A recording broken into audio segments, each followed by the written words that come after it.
상한 자를 고치시는 주님, 하늘의 아버지 날 주관하소서. 주의 길로 인도하사 자유케 하소서. 새 일을 행하사 부흥케 하소서.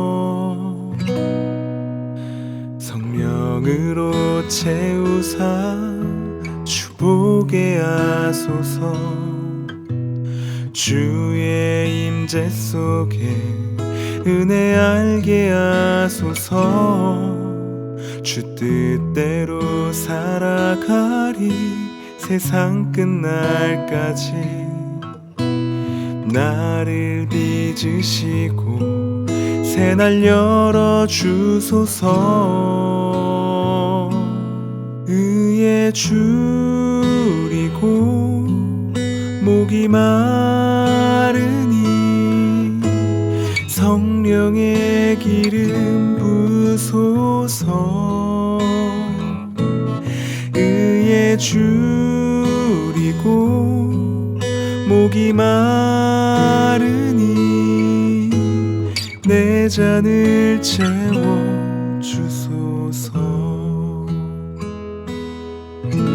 마음이 상한 자를 고치시는 주님, 하늘의 아버지 날 주관하소서. 주의 길로 인도하사 자유케 하소서. 새 일을 행하사 부흥케 하소서. 의에 줄이고 목이 마르니 성령의 기름 부소서. 의에 줄이고 목이 마르니 내 잔을 채워주소서. 의에 줄이고 목이 마르니 성령의 기름 부소서. 의에 줄이고 목이 마르니 내 잔을 채워주소서.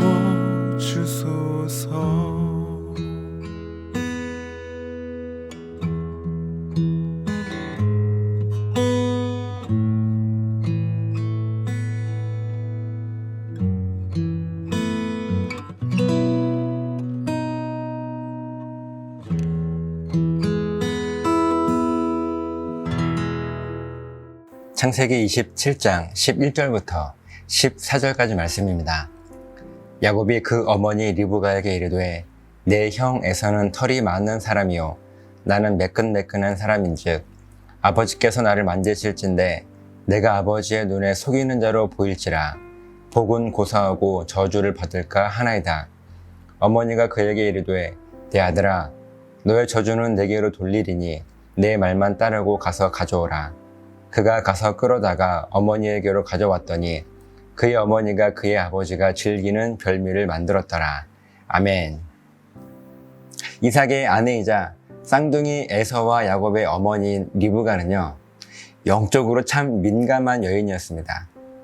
오히려 영적으로 우둔했던 이삭이 장자의 명분도 가볍게 여기고 이방 여인과 결혼하여 이미 이방 문화에 젖어 있던 에서에게 하나님의 언약과 축복을 넘기려고 할 때 리브가는 에서가 하나님의 언약을 가볍게 여기게 될 것이고 결국 하나님을 잊어버리게 될 것이라고 하는 걱정을 하게 됩니다.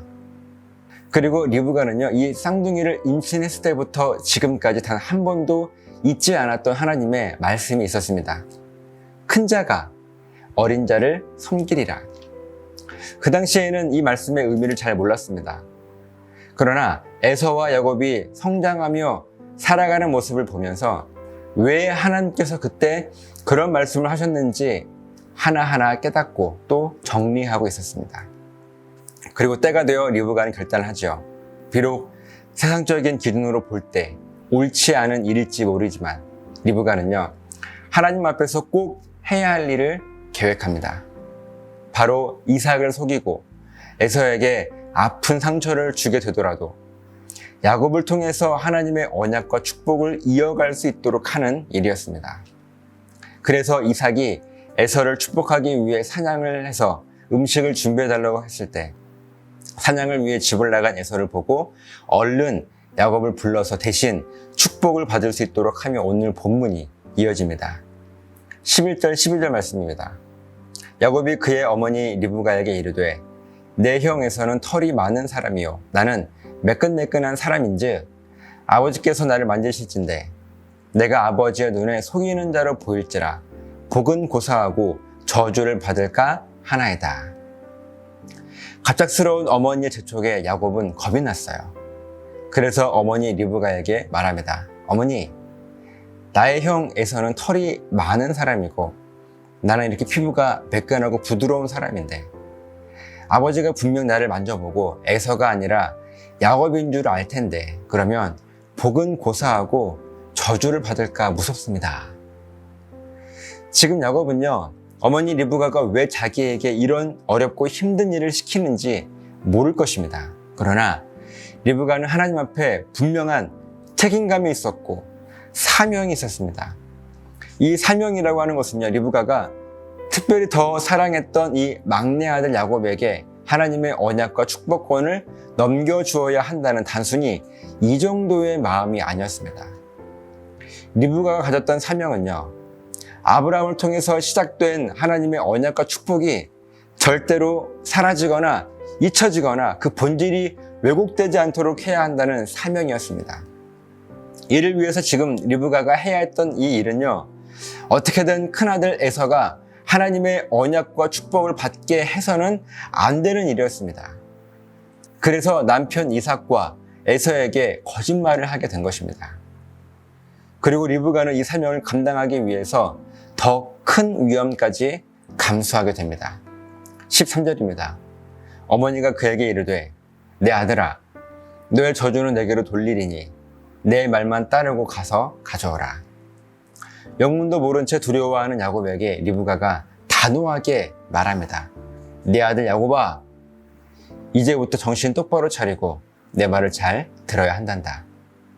아주 중요한 일이야. 만약 네가 저주를 받게 된다면 그 저주는 나에게 돌릴 것이니 너는 아무 걱정 말고 내 말만 잘 따르렴. 내가 모든 것을 책임질 테니 아무 걱정하지 말거라.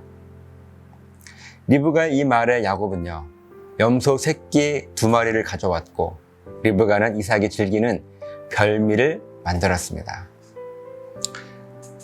사랑하는 여러분, 하나님께서 아브라함에게 부어주셨던 이 놀라운 언약과 축복은요, 아브라함으로부터 오늘날 우리들에게까지 이어지고 있습니다. 성경에서 하나님은요, 하나님 스스로를 말씀하실 때 아브라함의 하나님, 이삭의 하나님, 야곱의 하나님이라고 하나님 스스로를 소개하십니다. 그러나 만약 리브가가 이 중요한 사명을 감당하지 않았더라면 어떻게 되었을까요? 아마도 야곱의 하나님은 소개되어지지 못했을 것입니다. 그렇기 때문에 하나님은 에서와 야곱이 태중에 있을 그때부터 리브가에게 미리 말씀하신 것이고 아이들이 자라면서도 그 말씀을 깨닫도록 해주셔서 결국 리브가로 하여금 이 중요한 사명을 감당하도록 하신 것입니다. 하나님의 섭리 안에 있는 것이죠. 야곱은 아버지 이삭에게 모든 것이 탄로나 저주를 받을까 봐 두려웠습니다. 그러나 리브가는 자기가 감당해야 할 이 사명이 너무나 중요했기 때문에 이 저주 따위는 두려워하지 않았습니다. 그래서 아들 야곱에게 하는 말이 이 모든 저주는 자기에게로 돌릴 것이라고 믿음으로 총대를 맨 것입니다. 아직 이 이야기는 진행 중이죠. 오늘 여러분은요, 리브가와 같은 믿음으로 저주도 받기를 결단하며 하나님께서 나에게 맡기신 사명을 감당할 용기가 있으십니까? 내가 무엇을 해야 할지, 어떻게 해야 할지, 하나님 앞에 무엇이 옳고 무엇이 그른 것인지 하는 그 기준이 나에게 있기 때문에 내가 해야 할 그 사명을 감당할 용기가 있느냐는 거예요. 우리들이 살아가다 보면요, 하나님의 뜻이 아님에도 불구하고 좋은 게 좋은 것이라고 그냥 조용히 넘어가는 일들이 참 많이 있습니다. 사람들에게 손가락질 받기가 두려워서도 그럴 것이고, 괜히 시간 낭비일 것 같아서도 그럴 것이고, 내가 희생하고 싶지 않아서도 그럴 것이고, 내가 손해를 볼 것 같아서도 그럴 것입니다.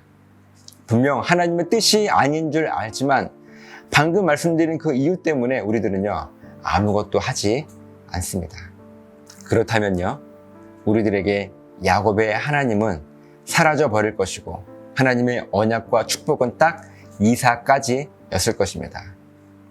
오늘 내가 감수해야 할 이 손해와 또 감당해야 할 무게가 얼마나 무거운 줄 알면서도 믿음으로 총대를 매려는 그 결단은요, 역사를 바꾸는 힘과 능력이 있습니다.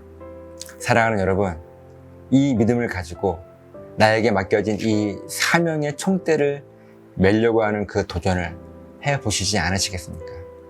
분명 그 사명을 맡기신 우리 하나님께서 반드시 여러분의 인생을 책임지실 것입니다. 저 역시 그 책임과 사명을 가지고 레디컬 교회로서 이 땅을 살아가고 있는 거예요. 여러분 역시 각자의 삶의 환경 속에서 하나님의 영광을 위해 감당해야 할 그 사명을 감당하기 위해서 믿음으로 총대를 맬 수 있는 용기를 가지시기를 예수님의 이름으로 간절히 부탁을 드립니다. 기도하시겠습니다. 살아계신 하나님 감사합니다. 하나님의 은혜와 사랑으로 이 땅을 살아가는 우리들의 모습입니다. 하나님, 그러나 하나님께서 우리들에게 맡기신 사명이 있음에도 불구하고 내가 손해보는 것이 두려워서, 또한 시간 낭비일 것 같아서, 또한 나는 그 사명을 감당할 능력이 없는 것 같아서 여러 가지 이유로 주저하고 있거나 마땅히 해야 할 일을 감당하지 못하고 있지는 않습니까? 하나님, 오늘 리브가가 저주받기를 두려워하지 않고 저주까지도 내가 감수하며 하나님 맡기신 사명을 잘 감당할 것을 다짐하고 결단했던 리브가 그의 믿음을 본받아 우리 역시도 믿음으로 총대를 맬 수 있는 용기를 허락해 주셔서 역사를 바꾸어낼 수 있는 그런 놀라운 능력을 허락하여 주시옵소서. 감사드리며 축복하며 예수님의 이름으로 기도드리옵나이다. 아멘.